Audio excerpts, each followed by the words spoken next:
Hi everybody, I'm Zilla Blitz and welcome. Today we're going to do a deep dive look at Rebel Fury, the digital version, coming to Steam in the first quarter of 2025. Now, if you're not familiar with Rebel Fury, this is a Hex Encounters, a tabletop board game that was released in 2024, designed by the acclaimed Mark Herman and published by GMT Games. Has a very accessible movement system, fun to play, 6 scenarios in the box. The game was so popular that it's being ported over to Steam in a digital version where you can play against other humans, and most interestingly, you can play against AI opponents for any one of the 6 scenarios in the box. In this video, we're going to jump in. We'll take an overview of all the systems that we're looking at right now, and then we're going to play the Fredericksburg scenario as the Union side and see if we can change history. So, first up, what are we looking at? So on the right-hand side, we've got our load game settings and rules are in here, how to play. There's a tutorial that I believe is still a work in progress.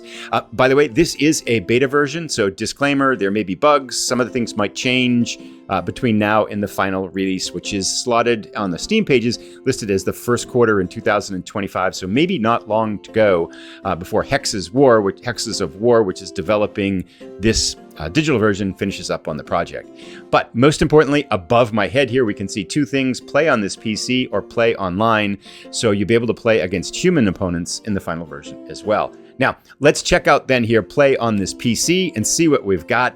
We've got 6 scenarios here. So we've got Fredericksburg, Chancellorsville, Chickamauga, Chattanooga, Wilderness, Spotsylvania. And then as we look down here, we can see play as the Union, play as Confederates, or you can play as both, hot seat. So just alternating at the same computer if you want to do that. We've got the special rules and the victory conditions in here. I'm not quite sure why there's a Fredericksburg solitaire rules here, because under Fredericksburg, we can play as the Union and a Confederate. So I'm not quite sure what the difference is there. And then it does look like custom means maybe that people are going to be able to design their own scenarios, but I'm not sure about that. With that being said, let's jump in now and take a look at the game. I'm going to pick the Fredericksburg scenario up at the top, and then I'm going to click on play as the Union. And now we're looking at the game. So Hex Encounters, we can see we've got the starting setup for the game that's all in position, and it's time for us to get busy as the Union. So I've zoomed out a little bit. Let's do a quick overview of the interface and then an overview of the battle and what we're going to be trying to do.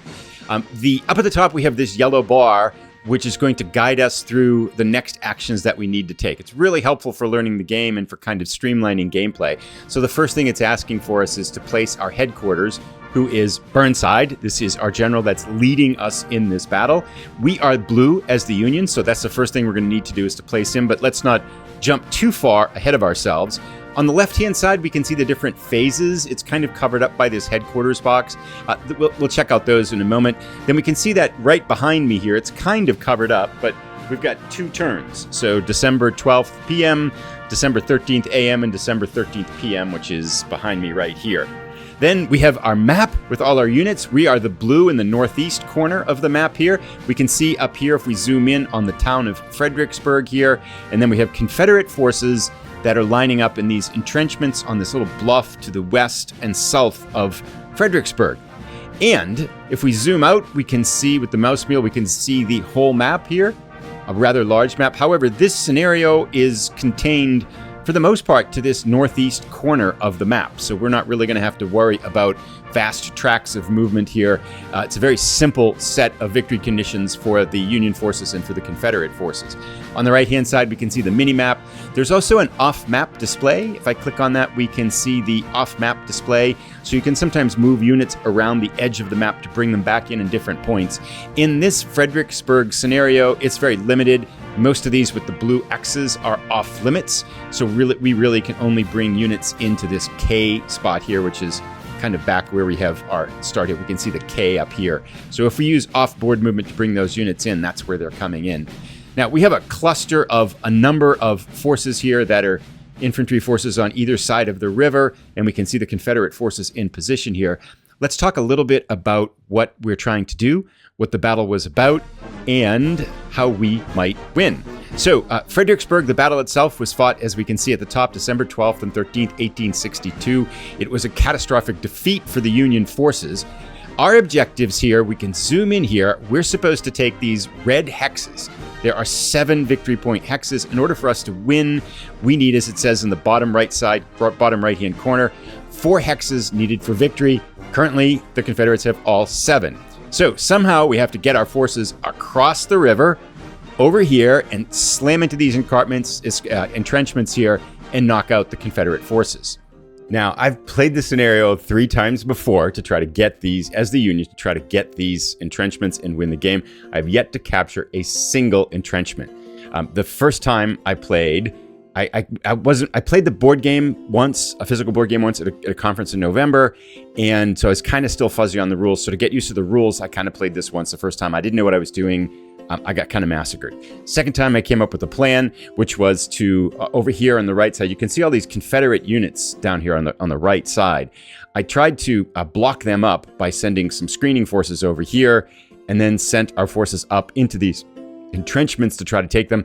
Absolutely massacred, which historically, the result of this battle, it's exactly what happened. Over here on this side, the right side of the battle, there was kind of an even amount of casualties for each side.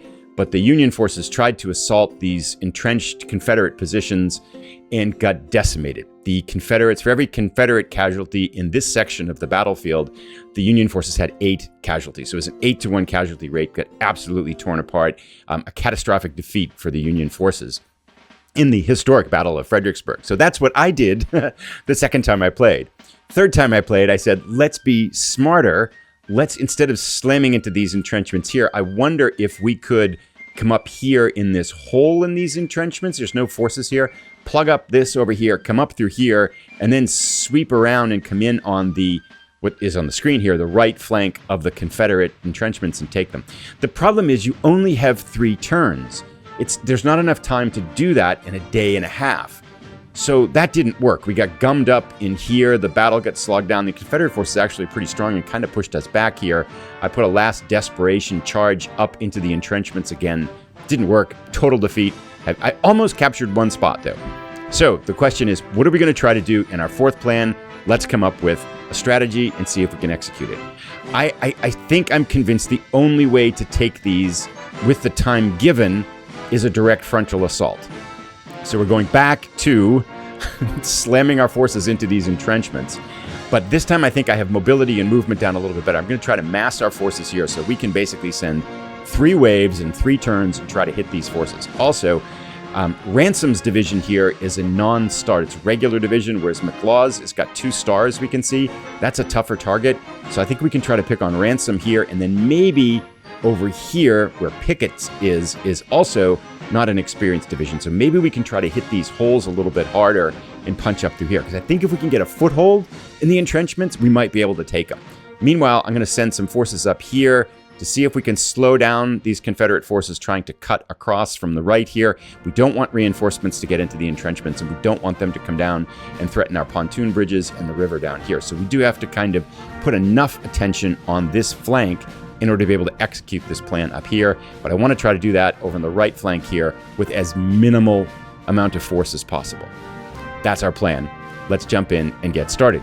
So our first decision is, where do we put Burnside? And we can see the number 12 here on Burnside. That is his command rank, which means he has a radius of 12 hexes under which he can command units and they can operate. Beyond that, they can't function. They have to come back in. So it's not too critical, I think, in this first turn where to put him, because we can replace him on the morning of the 13th. So we have a choice to move him around. For lack of a better option, I'm going to put him in Fredericksburg, in the town itself. And we can see about these yellow range of hexes here. He covers everything we're going to want to be operating in on this afternoon of December 12th. Okay, so he's done. And now up on the top, it says all headquarters placed. Undo, we're going to say, yep, all headquarters are placed. Confederate forces place theirs, and we can see they have put General Lee, who is here, right behind the entrenchments to command those forces there. Now, we have some detachments, which are some light screening forces that we can use to kind of gum up Confederate movement. Tempted to put them down here by the river, but I think what instead I'm going to try to do is drop them up here between these 2 roads to prevent the Confederate forces from getting any ideas of coming down these roads and reinforcing these entrenchments here. And we'll try to push these troops here, Sturgis and Burns and stuff like that. We'll probably push them over here or get somebody else to slow these troops down. Okay. Now, we have finished with our detachments. We'll do that. Confederate forces are going to place their detachments on, they put them in a very annoying place right here which is going to prevent us from pushing up against Pickett in this first turn, but it does leave us room to get up against Ransom here. Next up, we can recall our detachments. We have some down here by the pontoon bridge that aren't serving any purpose, so I'm just going to click on them. That will be able to place them in the next turn to hopefully hinder more Confederate movement. We are done recalling our detachments. I think we only have those 2. And now we can perform off-map movement. So on the right-hand side here, we have this off-map display. I'm going to click on that. Now, normally in a scenario, the off-map movement is basically you can move units around the edges of the map and bring them into the map in different places. Most of these in this scenario here have this blue X, which means they are unavailable. However, spot K, which I'll show you on the map in a moment, is open.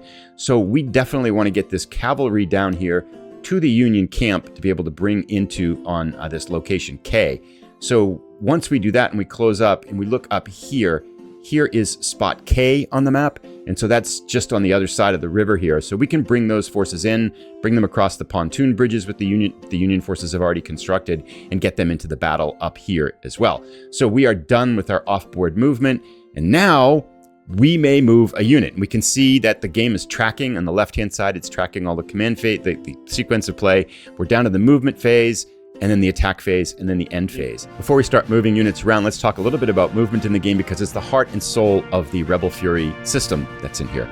So we have the initiative. We can move first. We can only move 1 unit, however. Then after we move a unit, the Confederate forces are going to move one of their units. Then it comes back to us, and we can move again. Here's the catch. We can move the unit we just moved. Matter of fact, you can move a unit as many times as you want to, up to the limitations of some movement restrictions, in any given turn. So we could move the same unit 6 times, as long as we don't kind of get it bogged down by moving too close to an enemy unit and things like that. So the game movement has kind of a very real-time type of flavor to it, where you're trying to beat unit the other side to the edges, trying to figure out which ones are the imperatives to move.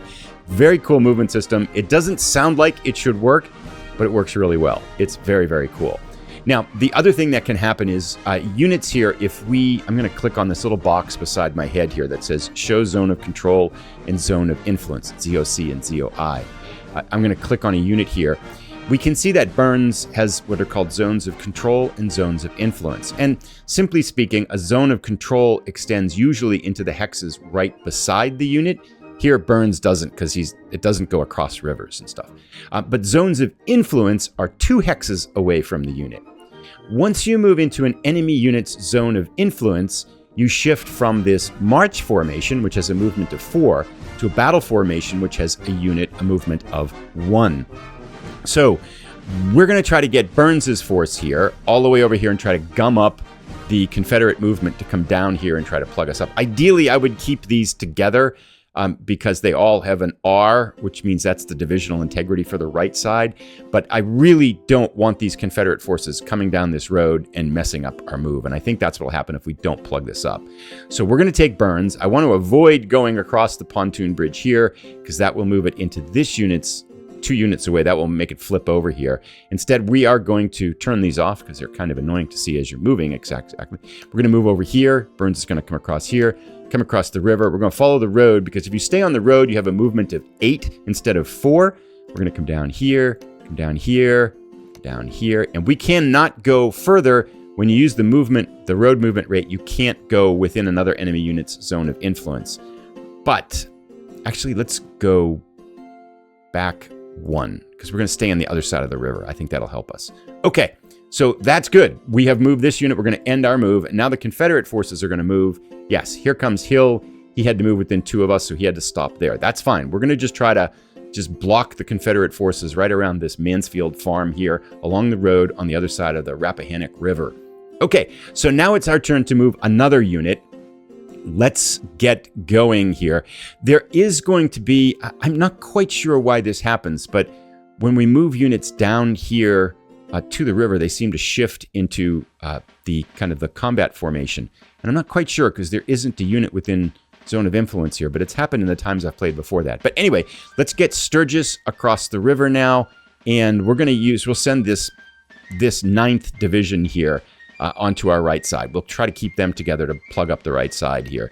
And so we'll do that. Send these guys over here. Keep them on the roads. Actually, let's go undo 1. I think we want to come here, here. Is that as far as they can go? Oh yeah, they can't move there because that would be in the zone of influence of Hill. So that's fine. We'll go that far and then end our move there.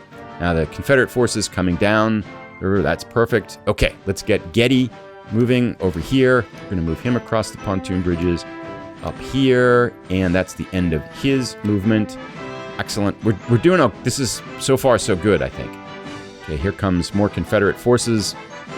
Good. Let's get Getty here, and that should shift them into battle formation. Good. We saw that happen.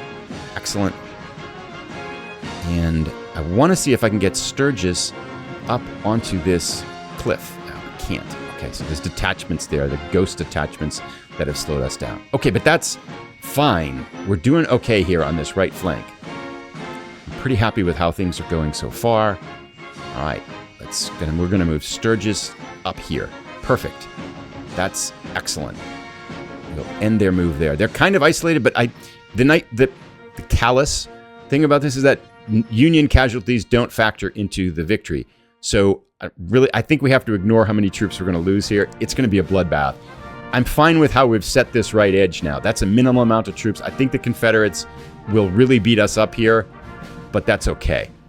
Now let's see if we can start moving up our forces here. We're going to send Howard in this 2nd Division and Hancock and French right up here against Ransom into this battle formation here. So that's going to shift. We're going to push them forward and get them up, because we want to launch an attack on this afternoon of the 12th here. All right, we're going to move you forward down here, and our move. Good. Now, I don't know what the Confederates are doing. They're moving over here and moving in place. Okay, yeah, they're starting to bring a lot of forces here against our right flank. That's fine. We're going to hope that that side holds. Now, I'm going to kind of lather, rinse, repeat. I'm going to move all the troops and stuff like that. I'll come back as soon as the Confederates do their last move, and I'll show you what happens after that as we go into that. Okay, so we've moved a bunch of our units, and now the Confederates have passed. So we have 17 last chance moves, so we can move 17 more times, and then the movement phase is over. Let me just show you kind of what we've got so far. Our right edge is still the same. We've moved up our 2nd Division up to attack Ransom over here. We've got some of our 5th Division up Sykes and Humphreys from the off-board movement up past Fredericksburg, closing in up here, but they're going to have to hit these detachments first. And then I've got actually all of the 3rd Division here across the pontoon bridges. My goal is now with these last 17 moves is to get as many forces as we can across the Rappahannock here, so that if these Confederate forces push forward, we're still going to be able to get the rest of them across and launch an attack against these encampments here, because we're going to need more forces for the next turn to be able to attack up into these hills. So we've got to get more troops across the river as quickly as we can. All right, so there wasn't enough time to get everybody across the river, but we did get everybody up mostly to the pontoon bridges, except for Doubleday, who's way back here. He orders didn't get to him, I guess. So that will hopefully allow us to bring this 6th Division here, Brooks, Howe, and Newton. I'm hopeful that we can bring them across the pontoon bridges as kind of the 2nd wave on this defense force here, hoping we can knock these detachments out. And then on the morning of the 13th, we'll be able to start to attack against Pickett as well, hoping that our right flank holds here. There's not much there, and there's a lot of Confederate forces coming to bear down on us here, but all they have to hold is until we get our units across these pontoon bridges. So hopefully that will work. We'll see how this goes. Okay, so we're going to end our move, and now we have right here on this bridge, or near this bridge, I assume they're not on the pontoon bridges, a heavy artillery concentration that has a range of 5 hexes, and we can use it to bombard one position. Ideally, I'd like to use it to bombard like Pickett's attack here, but we have nothing going on Pickett so far. So let's pound this Hill's lead force right here, just to try to slow them down a little bit. Okay, so we now can attack, and we have to do mandatory attacks. I'm not 100% sure of the rule, but I think when you move next to a unit in these entrenchments, you must attack them. So with that in mind, let's see if we can have French attack against Ransom. Now, this is showing us the rough disadvantage, +4 for us and +7 for them. These have not worked. We largely get decimated when we start to go on these attacks here, but we need to do it. I mean, it's the only way forward is to try to get up into this position here. So the other question is, actually, let's do one thing. Let's start with Hancock and go this way, because he's a 5 with his starred unit. So we're going to have Hancock attack Ransom. We click attack. Now it asks us, do we want artillery support? And in the top right corner, we can see that we have 19 total artillery barrages we can use. Likewise, the Confederates have an equal number. That's how many you get over the entire scenario. So, but we're going to use them. We need to use them as often and as we can for good attacks. This, of course, is a critical attack. So yes, we're attacking Union support, attacking artillery support. Let's see what happens. Get a good roll. Oh, look at that. We did it. So let me break down the combat here. It's giving us in the top part of this screen the attack factors that are involved in the battle. So the battle rating here is +1. The troop quality is +1 because our unit has a star. The Confederate unit has a 0, no star for them. Our artillery support gives us 3. Theirs gives us 4. I think it's 3-4 by defense. I'm not quite sure. No heavy artillery involved here. Core division integrity means that you've got a unit from, in the Union case, with that R, C, or L, the right, center, or left designation beside you somewhere. And that is true for both of us. The Confederates do, and we do as the Unions. Attack support bonus means that next to you, you have a unit of your own side that's also adjacent to the enemy. So we do have an attack support bonus of 2, so we get that. I don't know why. Maybe because that's probably defensive there, right? Attack bonus versus detachment, that's not a detachment. If you're fighting a detachment, you get a bonus because they're weak. Then the terrain bonus that the Confederates get, or because they're in the entrenchments, it's a +5. The net battle rating, they have +11, we have +8. Then we roll a 10-sided die. Then, once you've got these numbers, you cross-reference them on the table down below. It sounds complicated, but it's actually not. So we can see our net battle rating, which is an 8, means we're going to use this column here. And the 9 on the die roll means we use this row, which gives us right next to my head here, very small, a SA, which is a significant advantage. For the Confederates, they have a battle rating of 10, which is the far right column, as much as you can get. However, their combat die roll, they did not defend well, was a 2. We're going across, they get the letter A, which stands for advantage. So we outperform them, significant advantage to advantage, and then you compare those two results, significant advantage and advantage, by cross-referencing them on this little attack results table. We can see the attacker has significant advantage on the top right here. Defender has advantage. It is defender retreat. However, the little mark there says if defender is in a fort or entrenchment, the defender is eliminated. Nice. So we get advance and they are eliminated and we're into the entrenchments. Amazing. I've never had that happen. This is the first time I've got a unit in an entrenchment in 4 attempts. Hancock's forces push up over the top and this gives me hope. Okay, however fleeting it might be, we have hope now. Now, the Confederate forces have to attack our entrenchment forces, Sturgis, that got up into the entrenchments here. Yes, we are definitely going to give them artillery support because we want to hold here. Hold, men! Oh, okay, so the end result of this is, I'm not going to go through them all, each is advantage to advantage. When it's a draw, it works in favor of the defender, right? Yes. Okay, so the attacker is retreat. If the defender, however, is in defensible terrain or an entrenchment, on a die roll of 1d6, the attacker is blown. You have a special die that you roll that determines whether the unit is blown or retreated. Blown means it's got to regroup and it comes back 2 turns later. So in this case, it's pretty much the same as a defeat, a kind of an elimination. This attacking unit is blown and they are gone. Excellent. Okay. This is the best I've done so far. Things have always gotten ugly fast in here. So now we have a couple of other less desirable attacks. Howard has to attack here. Let's send them. Can we send them against Stuart's cavalry? Oof. The problem here is that we have to attack and we're going to get thumped. Unless we can get a second unit up, I think they'll probably be able to push Hancock out because we're going to have to get these units here. They're going to get destroyed or have to retreat. Okay, but we have no choice. Artillery support, yes. Waiting for Quintilla. Yes, let's get a good result. 9-8. Significant. We got a good result. It was 7 against 8. Significant advantage is significant advantage, but we have to retreat. Okay, that's bad. We're gonna have to, and retreats are 3 hexes. They're going back into Fredericksburg for lunch and complete our retreat. That's not good. We have to, hopefully French can succeed on their attack, because otherwise we're leaving Hancock all by themselves up on the ridge. Where are they attacking us now? They are attacking our detachment. Detachments cannot request artillery support. Yes, that's fine. The detachment's going to get destroyed.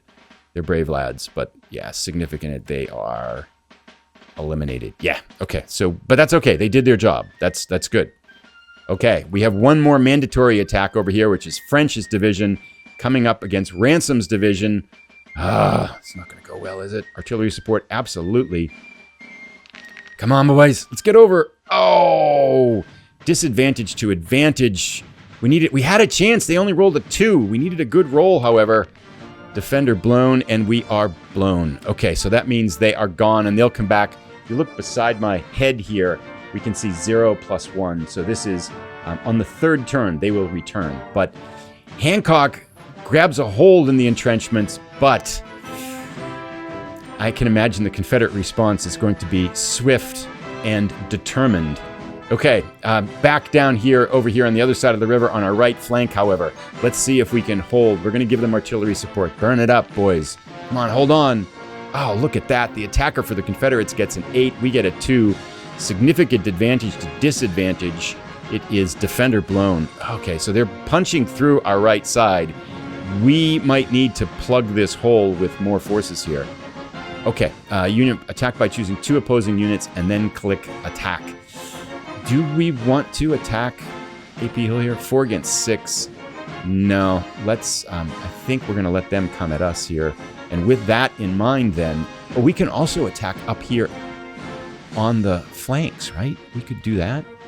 2-2. I think this actually might make sense. This might be our best chance. Or do we want to make them come at us? For the sake of the fact that the defender has a strong advantage, we are going to actually hold here. Let's wait for reinforcements and see if Hancock can hold that position. I feel like we'd be pushing our luck quite a bit if we tried to attack again up here with Hancock's forces. That leaves us the only places we could attack are down here with Burns across the river at AP Hill, and that's a bad attack. So we are going to pass and let the Confederate forces attack. So now, like with movement, when we've passed on an attack, the Confederates get a number of last chance attacks. They get 12. They will probably not use them. Okay, they're coming across the river with Hill here. And yes, we want to use artillery support. Come on, boys, hold. Let's get a good roll. Oh, look at this. I feel like my die rolls are so bad in this game. So we even battle, they get a 6, we get a 1. That means our unit is going to be blown. Okay, and they can advance. So the pontoon bridges are definitely under threat from the right side here. So we had 3 blown units and 1 eliminated unit. They had 1 blown unit and 1 eliminated unit. The score, however, is 6-1. I've never scored a point so far, but let's see what the Confederates do in this. Hopefully we can get Union player will be first. Excellent. So we can move first, which I think is going to be helpful. And now we come to the second turn, and we have headquarter redeployment checks. So headquarter in maneuver mode, which was the movement with a range of 12, can always be removed for redeploy. So Burnside can be redeployed. But now you'll notice there's 2 types of Burnsides. One is a 5 with a little cannon beside it, and the other is a 12. So there's maneuver mode, or I think this is called battle mode or command mode. It has a much shorter range, but it adds a die roll, not a die roll, it adds 1 to your attack value to any unit that's within range of that. So I think it would be good if we could get Burnside here in a place where he could help us defend these pontoon bridges here. We're all kind of clustered together. Sturgis is hopelessly by himself there. Good luck, guys. We're just going to... But, I mean, if we can get them to hold Confederate forces pouring along these roads, that's fantastic. So we're probably going to have to sacrifice them. Hang on. But let's see what would happen if we did the 5. Do that. I want to try it right here. Yeah, I think that's going to work, right? So range of 5. We can attack most of the defensive positions on the entrenchments. and we cover our defending units here on our right flank.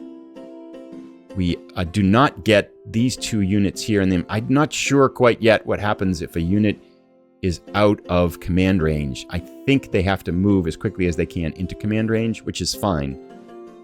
Let's try it. All headquarters placed. Lee is in battle deployment mode. Now we do have another detachment we can place, but not nearly with the range that we had before. I think the best place to place it is right here on the road. That's fine. And then we have no detachments to recall. Oh, we forgot to attack their detachments here. Oh, that was a critical error because they're going to plug us up here. Oh, that was dumb. And we would have blown them away and could have moved up here. That could be the fatal flaw in this attack. I can't believe I overlooked that. Oh, I kind of want to go back and replay it because I should have attacked there. That was dumb as dumb can be. Oh, well, we'll make do. We'll do what we can with it. I think we can get Whipple and some of these. Yeah, I don't know what we're going to do now. Oh, that kind of ruins the whole thing. Well, anyway, we'll deal with it. Too bad. We cannot recall detachments there. Now we can flip some of these units over into march formation that are not within the zone of influence of Confederate forces, so we will do that. And then a Union player may disengage. That's only if you're engaged next to a Confederate force. And we could disengage Hancock, but we do not want to do that. So we will pass there. Yes. And we're going to wait for the Confederate player to disengage. They did not choose to do that either. And now we can move a unit. Okay. So, it's time for Howard to go again. Let's get up there. Oh, but actually, how are we doing here? I'm going to think for a second. Yeah, I think it's going to be important here that we don't let these Confederate forces crush our right flank. So I'm going to have Bernie move up along the road here, plug up this movement here to not let Hill's forces move closer to the pontoon bridges. So let's see what they do. Yeah, that's what they're trying to do, of course. They're trying to get these forces. We're going to have Whipple likewise move up here to try to plug this hole. We can. All right, and so they're threatening our right flank with these units, but that's okay as long as we keep them away from these entrenchments with as minimal amount of troops as we can. Now, unfortunately, I can't believe I forgot to get that detachment because we could have attacked Pickett's units up here. But can we? No, yes. Okay, what we could do here, we can get some of these troops. Well, actually, let's get Howard up here to attack here, and let's get our 6th Division across the river into Fredericksburg and up to attack as well. So let's get Howard going forward. 1, 2, that's good. He's going to switch to battle formation, and that ends that move. Excellent. Confederate player is, I know what they're doing, but okay. Now, let's get Howard up in here, and we're going to have to attack Stuart. That's fine. That's all good and well. We know we're going to have to go up here. Pickett's coming down. Okay, boys. Well, that changes things a little bit. Let's send Newton right at him. 1. Yeah, well, that's a very interesting move by them. So, oh, and they went this way now. Okay. That's actually fine. Let's get Newton up here. And we'll try to because maybe we can get an attack off against Pickett with our 6th Division with Howe and Newton. Okay, so I'll move this. You kind of get an idea how it's working. I'll move these and we'll show the aftermath as we go forward here. Okay, so they stopped moving already, which only gives us 8 more moves here. They've really started to try to put pressure. Pickett's come down off the hill and Hood have come down off the entrenchments here to try to smash our right flank. I did get Newton and Howe up here in the middle. Newton's going to attack Pickett on the entrenchments here, which should be good. But this is not enough force really to do to kind of, this is going to get all messed up, I think. And the battles in here could really make the difference in how this all turns out. We've only got 8 more moves and we don't have much force over here on the right side. I really want to see if we can get these troops, which are center troops. Everything's all disorganized now. We do have Brooks here. Let's get, okay, I got to think for a second here. What a fine mess we've made of this. So I'm trying to get the 1st Division across here, but Doubleday, because he's out of command range, he can only move towards Burnside, but he gets stuck on the river, so there's no place we can go, unfortunately. I mean, I think by rules we should be able to move around so we have a movement path to him, because we can't cross the river, but it won't let us go backwards to come around towards the river. So Doubleday's going to have to, he's just having a picnic up in the hills up there and Stafford Heights. But anyway, we only managed to get 2 units to attack here on the entrenchments up here. And we do have 1 attack going against Pickett's forces here, but it's not ideal. And then we're getting slammed by Confederate forces here. We do have heavy artillery. Let's put it to bear on this attack on Pickett's force on the entrenchments, because that's of the utmost importance. And Union must resolve all mandatory attacks first. Let's see how this goes. 5 against 6. We still don't have a positive attack, even with all that artillery. We will put artillery support on it, so let's give that a shot. See what happens here. Confederates using... yeah, we're going to add... So yes. So now because Burnside's in a range of 5, we can add our headquarters support, so which we will do. And it is 9 against 12. Oh, yes! Yes! Oh, we were outnumbered, so our battle advantage was 9 against 12, but we rolled a 6 to the Confederate 1. Significant advantage, 2 advantage. Defender retreat, because they're in entrenchments, it's eliminated. I thought we could advance there, but we couldn't. I'm not sure why we couldn't advance there. But we'll take it. That gives us a potential hole here in the next turn to push up onto, this is what, Mary's Mill, which is where these entrenchments were. Maybe we can get through if we can hold against Hood forces here. Maybe we can get through there and take McLaw's unit. It's not hopeless yet here. Okay, so now they're attacking us. I'll go through some of these attacks. I'll kind of show the more important ones, but I'll be back momentarily. All right, so Howard's got to go up against Stuart's cavalry here. This is our other attack up on the ridge. If we get this one, this would give us a second position. Absolutely want artillery support, and we're going to add our headquarters support. Let's get up there. Yes, 5 against 0. Advantage, disadvantage. Yes. So even though we had an unfavorable battle result, we did roll well enough to get up there. Defender is eliminated. Yes, and I think we should be able to advance there. Why? I'm not sure why we can't advance there. Maybe because it's next to an enemy unit. Still, that's very positive there. By all means, very positive. Okay, so here they have divisional integrity. I don't know why it's 5 against 2. We'll see it out. We want artillery support there. Yes. I do want to be careful on artillery support because the Confederates are outnumbered. They have saved a couple of extra barrages. We'll add our HQ support. Come on. 8 against 5. Significant advantage. Probably retreat. Defender retreat, but it's eliminated. Entrenchment or defensible terrain or field works.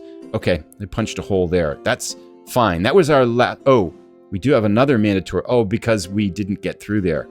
Okay, so we have to attack again against Howard here. Ooh, 2 against 8. That's going to be nasty. Yes, artillery support. Yes, additional headquarters support. No way. 6-3, advantage, which means we have to retreat, and we are eliminated. Okay, but there's hope there, right? It's not hopeless. If Hancock can take Ransom here, we'd have cleared a spot here, and then if we can gain the initiative, maybe we can get some forces up here before they can react. Okay. Sickles against AP Hill defending here. I think we are going to concede the artillery support here. We're going to use no to try to get it back into balance. We will add headquarters support. Probably going to crush us here. 8 against 8. Significant advantage, disadvantage. Defender blown, and it is eliminated. Okay. So, they destroyed our heavy artillery. That's not good. Hill. They're totally trashing our right flank. Okay. I think we have to attack with Hancock here. It's an even up battle. Let's attack. Artillery support, yes. That's not the heavy artillery. Additional headquarters support. Come on, Hancock. Let's get going. Oh, disadvantage to advantage. That's going to be the end of us. Eliminated. It's just not working. Hood against Howe. Artillery support, yes. Yes. That demoralized us. Advantage against advantage. That is attack or retreat. Okay, so they have to retreat and get out of here. I mean, I suppose it's not hopeless. It's about as hopeless as it can get, though, because we're going to have to try to get up there. They'll plug that hole. We probably shouldn't have attacked there. We kind of needed to create some kind of a gap. Okay, so do we want to... Yes, so the other thing that we should have done, this was actually a big mistake, was not attacking their detachments there. We will attack... No, we do not want artillery support. We'll add the headquarters support, sure. I think there is, when you add headquarters support, you have a chance that you can lose a unit, get a leader casualty, advance. That would have helped a lot here going forward. Wow, Hill is still going insanely crazy here. Yes. Come on, Brooks. Hold. Yes. Come on. 8 against 6. Yes, finally. We've done something. Attacker retreat. Good. Hill is pushed back. Good. Get out of here. Go back to that right side there. Okay. Anything else that we want to do? Can we attack here against this Goats detachment? I think we kind of have to see if we can get up the ridge. Maybe that's why we couldn't get up the ridge. Let's try it. And yeah, because I feel like our only chance is if we can get up here. So let's add artillery support. 1 against 4. Advantage, advantage. Oh, we didn't make it. Attacker retreat. Seriously? Against just detachments. Does not fight well. Complete the retreat. Okay, so... Confederates still attacking us. Yes, we'll use artillery support. Although we are running out of artillery here. Hill's coming at us. Come on, boys. Hold. Ah, we are so bad. Advantage to disadvantage. And it is defender retreat. 1, 2, 3. Okay. Unions must retreat. Completed the retreat. Hill advances. God, AP Hill has been just a pain here. We've lost all our units. Oh my goodness. Well, we have 3 units coming back in the afternoon, though.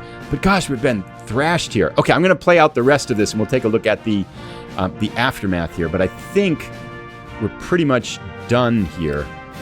We're going to pass and let them do their last attacks. So the Confederates attacked a couple more times to kind of exchange some losses there. We lost 5 units, and they lost 4. So actually, it wasn't that bad. The score is still 6-1 going into the last turn. The Confederates have the initiative. That's not good. Okay, we can be removed for redeploy. So we can redeploy our headquarters. Let's think about... I think we actually kind of want it in the same place here. But I'll think about it. All right, so here we go. The afternoon of the 3rd. We got to get forces up into this gap if we can here. We did get some replacements here. Getty and Burns came back after being blown out in that first round. So we do have some forces here. They're all disorganized, though. Rights and lefts and centers. Our entire forces in chaos here. They have moved first, moving Pickett to kind of move up, I think, into this ridge. We're going to see if we can get... Ideally, I think this is our only hope, right? We've got to get Gibbons, Getty, Burns, all of these forces here to throw themselves up against these entrenchments. We have to get Howe and Humphreys and Sykes maybe to hit McLaws here and see if somehow, miraculously, we can get enough force to take out and knock out a couple of these positions. Okay, in any case, I'll move through and we'll take a look at the movement situation after we get everybody up in position here. Alrighty. Watch as we decimate Burnside's army here. We've been able to throw a ton of Union forces up against these entrenchments. Last thing, I was hoping to get Pleasanton's cavalry over there, but that didn't work. I don't think they can attack very well anyway. I don't think horses running into entrenched positions is going to work here. But we do have a number of attacks launched. They did get Hill back into that vacated position that we took earlier, so we now have 0 of the entrenchments out of all 7. The odds of us actually succeeding here are immensely small. But let's see what we can do. It completely ignored our right flank, and the Confederate forces have kind of starting to hammer it here. But and we didn't have enough time to get our units on the other side of the river across Meade and Doubleday. Nevertheless, we are under attack now by the Confederates. Sturgis, who's held bravely up on this hill, we are not going to give him any artillery because we only have 2 artillery supports. So not only are we attacking entrenchments, well, both sides have exhausted their artillery. We will not use it there. We're going to save it for our biggest attacks up here. Significant, we did hold them off. Sturgis, wish everybody could fight as well as Sturgis did. So they have to retreat, and they are out of here. Excellent. Now, mandatory attacks. Here we go. Where do we start? Oh my gosh, they have good troops up here. Look at this, 1 star, 1 star, 2 star. I think here might, that's not a mandatory attack. Okay, let's go. But we gotta clear this. I think the only way we can get there is if we take this one, is if we've cleared the things beside it. So it's got to be Getty against Hill, which is not going to be good odds here. Yes, we want artillery support. Good, I thought it already asked. And additional headquarters support. This is it. We need a great roll here. 4 against 3, advantage to advantage. We did not get it. So that means we are going to have to retreat. 1, 2, 3, back into Fredericksburg. Complete the retreat. That dooms us right there, I think. Artillery support. No. You can do whatever you want to our right flank now. That doesn't matter to us. 6. Yes. Did fit. Oh, what? Defender retreat. How did we get a good roll and lose like that? 1, 2, 3. Pushed across the pontoon bridge. Okay. Do they advance? They do not advance. Okay. Our next hope here. Griffin, a regular force against McLaw's veterans. 3 against. We need such a wild report. A last artillery barrage will add into it. They don't have any artillery left, so maybe that'll help. We'll add our headquarters support. This is it. I mean, let's get one of these. 8 against 4. Significant advantage against advantage. Significant advantage. Still the same result, and we get forced to retreat. 1, 2, 3. Okay. We'll let these play out. I'll come back. I'll show more attacks up here. We're going to kind of but ignore some of these other attacks that are less important here. Another unit eliminated trying to go up the hill here. And Burnside has suffered a casualty. Okay, so he got hurt there. 3 attacks left on this. And they are terrible attacks. Attacker eliminated. We have nothing left. Not a single one of these attacks succeeded. We have 6 more attacks to do. Try this way. Not only these attacks alone, we have no support or divisional integrity anymore. We've completely lost everything there. 7 against 6. Yeah, we're just sending men to their death now. But since we've killed most everybody, let's try one last attack. Maybe we'll be successful. Don't think so. It is over. Attacker eliminated. Wow. Not a single success on these defensive positions. We are done attacking now. I suppose we can go here. Let's try it. We get adjacent to one. If we get adjacent, we could keep going, I suppose. Maybe we can get one spot. 5 to 5. Nope, that's a draw. And attacker retreat. 1, 2, 3. Complete retreat. And that's our, we can't attract across the river. That's it. We're going to pass. Let's read the results here. Confederate 7, Union 1. And actually, according to the dice statistics, we rolled better than they did. There you have it. The final look at the battlefield. Union force, we basically did the historical outcome here. We threw ourselves up against that entrenchment line and just got wiped out. I don't know how you win this as the Union forces. It feels so hard. I mean, to be fair, our mistake was not attacking that detachment. That would have given us an extra turn to which attack to kind of put pressure on this line of the entrenchments here where Pickett's forces were, which may have given us a little bit of room to get up onto the entrenchments there. Attacking down that entrenchment line instead of holding the position was probably a mistake too. And then completely losing our heavy artillery and collapsing on the right side, we may needed to have had better, a little bit more forces over there and done better at getting our forces across the river. It's tough, tall order for the Union forces in Fredericksburg here. Anyway, that is Rebel Fury, one of the 6 scenarios in the game. Let me know what you think if you have questions, stuff. I'm not professing to be a good player, obviously, in any way, shape, manner, or form. Obviously, we got completely decimated there. But in the video description, there's a link to the Steam version of the game. And if you'd like to explore more of the tabletop board game roots of this game, here's a link to my top games that I played in 2024. Thanks for watching, everybody. Have a good day.